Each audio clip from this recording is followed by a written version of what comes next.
안녕하세요. 매일묵상. 오늘은 사도행전 3장 17절부터 26절 말씀 보도록 하겠습니다. 네, 이제 어제 했던 얘기를 한번 생각해 볼게요. 베드로가 이제 나면서부터 못 걷게 된 안진뱅이 한 명을 고칩니다. 그러고 나서 이게 자기의 능력과 힘으로 한 게 아니라고 말해요. 그리고 예수 그리스도께서 이 사람을 고친 거라고 말하죠. 그럼 뭐죠? 거기 듣는 사람들 입장에서는 예수님이 다 죽었다고 생각을 했을 겁니다. 근데 그분이 이 안진뱅이를 고친 거면 예수님이 살아 있다는 거잖아요. 그분이 부활이 사실이라는 거잖아요. 그쵸? 그럼 사람들을 놀라죠. '아 우리가 신을 죽였구나.' 이런 식으로 생각을 하게 됩니다. 그리고 거기에 대해서 이제 베드로가 그 의미를 더 깊이 설명해 주고 있습니다. 내용 한번 볼게요. "형제들아 너희가 알지 못해서 그리하였으며" 죽였다는 거죠. "예수님을 너희가 몰라서 죽인 거고 너희 관리들도 그런 줄을 내가 안다.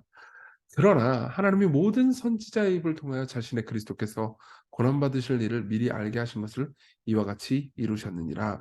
그러니까 무슨 말이냐면은 지금 예수께서 십자가에 못 박혀 죽으신 이 일 있잖아요. 이 일이 그러니까 하나님께서 이미 선지자들을 통해서 예언하신 일이 성취된 거라는 거죠. 그러니까 어느 날 갑자기 신이 와 가지고 그냥 예고도 없이 신이 와 가지고 죽고 그런 게 아니라는 거예요. 이게 사실 이사야 53장 같은 경우는 "그가 찔림은 우리의 허물을 인함이야 이며 그가 상함은 우리의 죄악을 인함이라." 이런 이 굉장히 유명한 예언들도 많이 있단 말입니다. 그죠?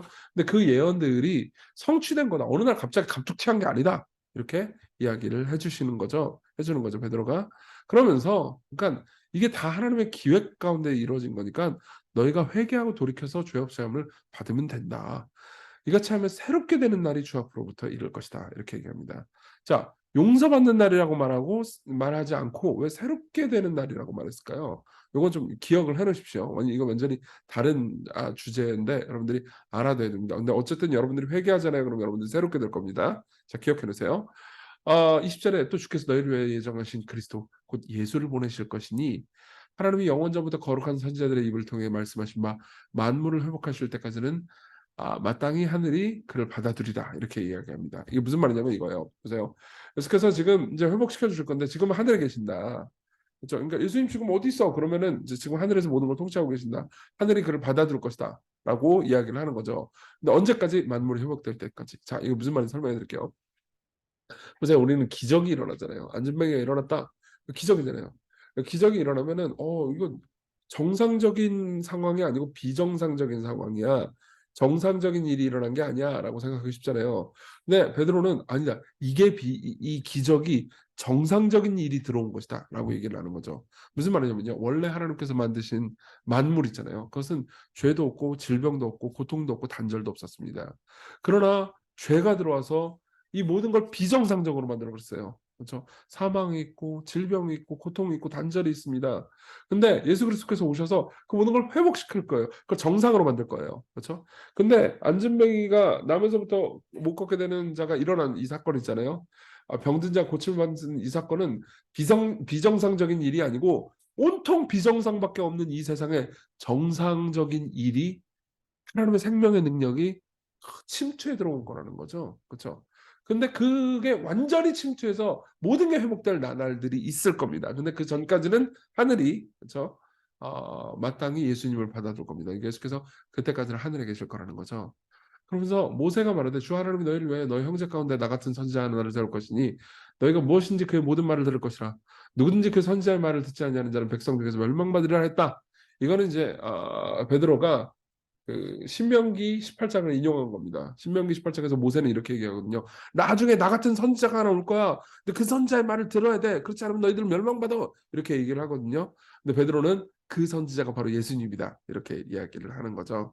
그러면서 또한 사무엘 때부터 이어말한 모든 선지자도 이 때를 가리켜 그러니까 예수님 오실 때를 가리켜 말했다. 그 이후에 여러 선지자들이 있었는데 다 예수님을 가리키고 있다.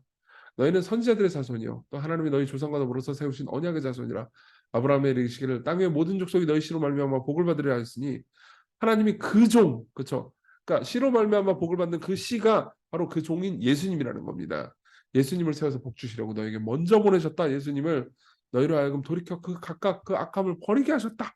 이렇게 이야기를 해 주는 거죠. 그러니까 간단하게 얘기하면 구약 시대 때 나와 있는 모든 이야기들 있잖아요. 그 이야기들이 전부 다 예수 그리스도를 가리키는 거고 구약 시대의 모든 선지자들이 예수 그리스도라는 진짜 참 선지자를 가리키는 선지자들이다. 그러니까 결론적으로 뭐예요? 너희들이 구약 성경을 믿는다고 하지만 예수님을 안 믿으면 뭐예요? 사실은 구약 성경도 안 믿는 것이다. 이렇게 유대인들한테 베드로가 설교를 하고 있는 거죠. 자, 우리 정리하면서 적용을 해볼까요? 첫 번째로는 만물의 회복입니다. 보세요. 아까 제가 이런 말씀드렸잖아요. 왜 용서해 준다 이렇게 얘기 안 하고 새롭게 됐다 이렇게 이야기를 했는지, 너희가 회개하고 돌이켜 너희 죄 없이 함을 받으라 그러면은 새롭게 된다고 그러잖아요. 이유가 있습니다. 새롭게 된다라는 거는 이제 그 관계가 이전에서 좀 회복되는 정도가 아니라는 거예요. 그리스도의 부활로 인해서 벌어진 일은 죄로 인해 망가지고 무너진 창조가 회복될 수 있는 신호탄이 터진 겁니다. 그리고 기적은요, 초자연적인 일이라기보다 진정한 정상적인 자연적인 일이 침투해 들어온 거죠. 그렇죠? 근데 이러면 어떻게 되느냐? 우리가 용서를 받을 때 그 앙금이나 흔적과 상처가 남는 용서가 아니고 완전히 깨끗한 용서를 받게 돼요. 그러니까 설명해 볼게요. 보세요. 관계는 엎질러진 물이라기보다는 구겨진 종이와 같다라고 누가 하는 말을 들어본 적이 있어요. 누가인지 기억이 안 납니다. 근데 참 마음에 와닿는 말이에요. 그렇죠? 종이를 구겨줬다고 해봐요. 그런데 그러면 아무리 자꾸 다시 펴도 흔적이 남죠. 마찬가지예요. 관계도 서로 싸우잖아요. 나중에 에이, 우리 화해하자. 그래도 슬픈 흔적이 남잖아요. 상처가 남잖아요. 그렇죠? 그런 것처럼 모든 인간이 하나님과의 관계에서 회개하고 잘못했다고 해도 결국은 상처와 흔적이 남죠. 그럼 그 모든 것들을 흔적도 없이 새롭게 해야 되잖아요. 그렇죠? 새롭게 해야 되니까는 회개하고 돌이키면 너희들이 새롭게 된다는 거죠. 그러니까 만물이 진짜 회복되는 거는요.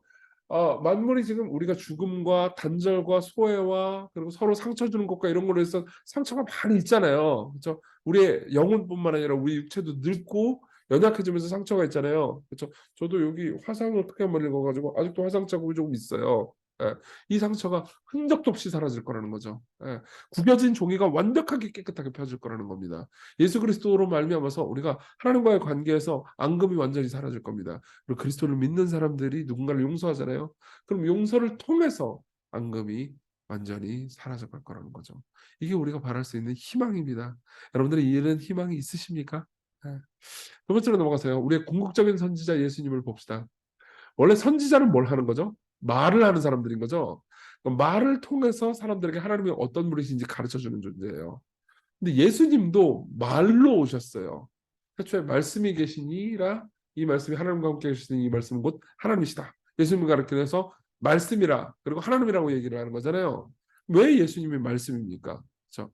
이 말은요 커뮤니케이션 수단입니다. 그렇죠? 우리가 하나님과 더불어서 하나님이 어떤 마음을 가지고 계신지 의사소통하기 위해서 우리에게 선지자를 주시는 거잖아요. 선지자는 말을 하고요. 예수님은 자기 자신이 말씀이에요. 무슨 말이냐면 예수님의 입에서 나온 말씀뿐만 아니라 그분의 행동, 그분이 우신 것, 그분이 분노하신 것, 그분이 사람들에게 다가가신 모든 게 하나님의 계시였다는 거죠. 그런 의미에서 예수님은요, 우리의 진정한 선지자십니다. 그리고 그 모든 것들을, 우리 모든 비정상적인 것들을 다 회복시킬 겁니다. 왜냐하면 그분이 죽음으로 가셨다가 부활하셨기 때문이죠. 이제 그분의 손에서 모든 비정상은 정상으로 될 겁니다.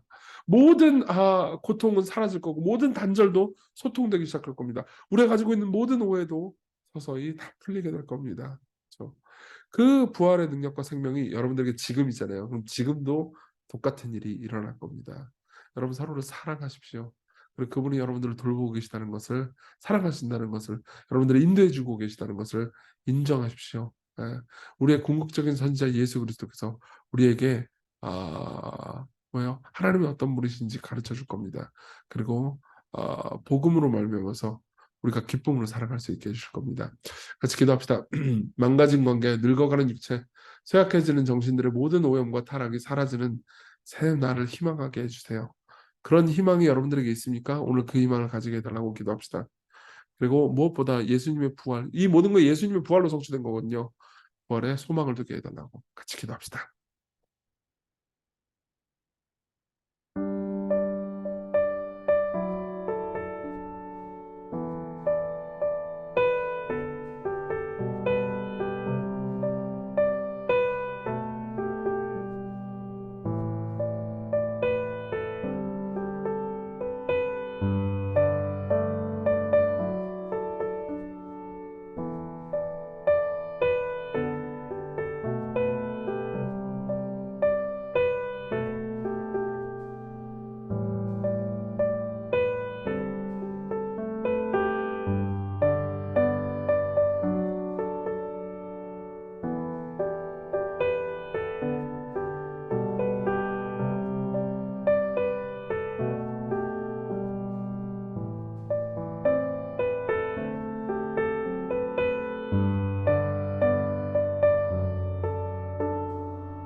기도하겠습니다. 하나님, 우리의 삶은 비정상으로 가득합니다. 하나님께서 원래 만드신 피조 세계가 죄로 인해 오염되고 망가졌습니다. 그러나 부활의 능력, 하나님의 생명이 우리에게 임한다면 우리의 망가진 관계도 회복되고, 그리고 장차 우리의 늙어가는 몸도 아름다워질 것을 믿습니다. 부활이 우리의 소망입니다. 오늘 하루 우리의 희망은 부활입니다. 당신입니다. 이것을 붙들고 살게 해주세요. 예수님 이름으로 기도했습니다. 아멘. 예, 여러분, 여러분들이 희망 없는 존재가 아닙니다. 그 희망을 굳게 붙들고 사셨으면 좋겠습니다.